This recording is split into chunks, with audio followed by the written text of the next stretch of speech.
नमस्कार साथियों, कहानी विद किरण में आपका स्वागत है। आज की कहानी का शीर्षक है पर हित की चिंता, दूसरे के हित की चिंता।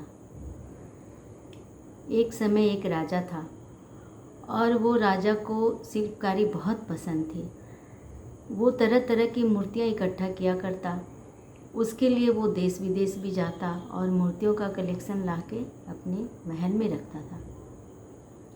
उस मूर्तियों के कलेक्शन में उसको राजा को 3 मूर्तियों से बहुत ही ज़्यादा लगाव था। सभी जान गए थे कि राजा इन 3 मूर्तियों को बहुत पसंद करता है।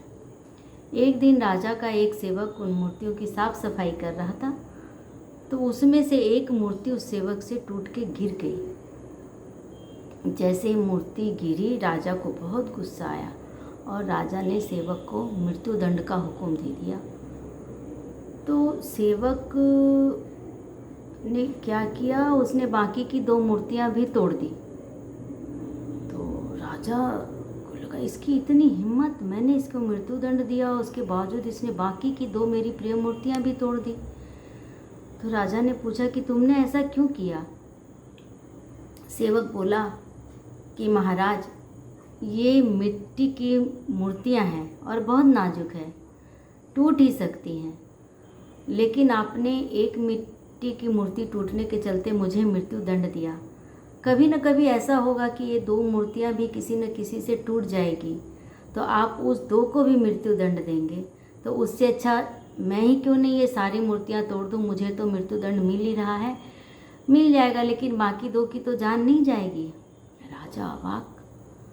राजा सोचा कि एकदम सही बोल रहा है ये, इसको इतनी बुद्धि कहाँ से आई। राजा ने उसको कहा, तुमको मृत्युदंड के बावजूद भी तुमको डर नहीं लगा। तुम इतने संयमता से, इतने धीरज के साथ तुमने ये कैसे सोचा, ये युक्ति कैसे निकाली। तो उसने कहा कि महाराज, आप न्याय के आसन पे बैठे हैं, आपको इस मूर्ति से लगाव था, तो ये आपका अपना निजी प्रेम था। उस निजी प्रेम के कारण आपने गलत फैसला कैसे लिया। आपको निजी प्रेम के कारण गलत फैसला नहीं लेना चाहिए। जो न्याय के आसन पे बैठता है उसको अपने निजी प्रेम को दूर हटा के उचित और अनुचित के हिसाब से ही दंड देना चाहिए। तो बोला, महाराज, मैं कभी आपके यहाँ नौकरी करने के पहले एक अमीर सेठ के यहाँ नौकरी किया करता था। तो वो सेठ क्या, जब उसकी कोई विपरीत बात होती तो वो भगवान को गाली देने लगता था। होता है ना कि अपने लोग जब भगवान अपना अच्छा करते हैं तो अपने भगवान को याद करते हैं, लेकिन अच्छा नहीं करते तो अपने भगवान को भी गाली देने लगते हैं या कोसने लगते हैं। तो बोला देने लगता था। तो एक बार वो सेठ जी ककड़ी खा रहे थे, ककड़ी निकल गई कड़वी। तो उसने वो ककड़ी मेरे को थमा दी और बोला, मैंने उसे बहुत प्रेम से वो ककड़ी खा ली।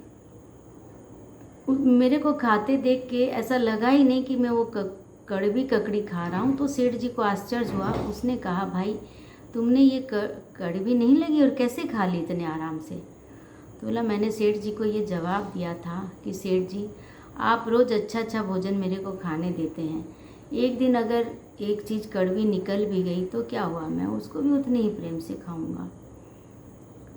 क्योंकि तो सेठ जी को ये सबक मिला कि नहीं, भगवान अपने को जीवन देते हैं, जीवन यापन करने के लिए वस्तुएं देते हैं और फिर मृत्यु भी वही देते हैं। अगर वो अच्छी चीज़ देते हैं तो वही बुरी चीज़ भी देते हैं।